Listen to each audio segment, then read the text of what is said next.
If you're interested in having a beautiful white marble backdrop for all of those extra Instagram photos, then please stay tuned for a tutorial on how you can make your own.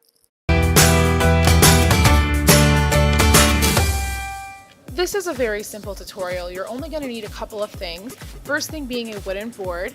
My wooden board here in this video is 35 by 35 inches. I had my father actually custom make that for me because that is a size that I wanted. However, you can buy one of these from Home Depot in pretty much any size that you would like.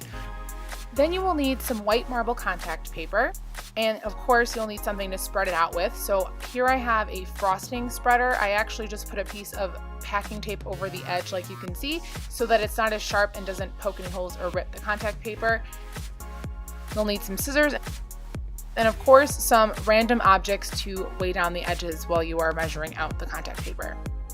First step is to roll out the contact paper to the width of your wooden board. Once you have done this, you will flip the contact paper over and cut it according to the lining on the back that you measured up with on the edge. Next, do the same thing for the remainder of the board. Make sure that you have enough contact paper to cover the entire surface and line up any overlaps as necessary. Once that's done, you're going to remove any layer of contact paper besides the very first one. You are then going to peel off the backing and begin sticking it to the wooden surface. You will be using the little cake tool or whatever tool you decide to use, and you'll start smoothing out the contact paper as you go. Make sure you don't peel off the entire backing of the contact paper in the first run because that will cause it to become really hard to handle and cause a lot of bubbles and sticking. As you can see in the video, I'm doing some readjusting as well before I peel off the final layer of the backing.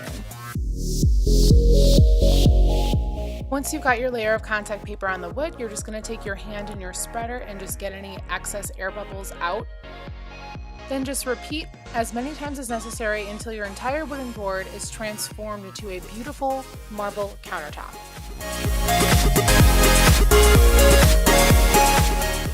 Once you are done with that, you're just going to want to go around the edges of the wooden board and tape down any pieces of extra contact paper you may have.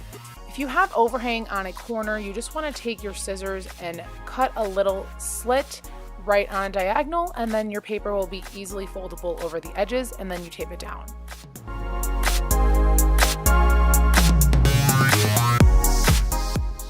And then you do a happy dance all over your new beautiful white marble countertop. If you guys liked the video, be sure to leave a like, hit the subscribe button, and turn on notifications before you go. Leave a comment down below if you have any questions, and I'll be sure to answer them. As always, thank you so much for watching.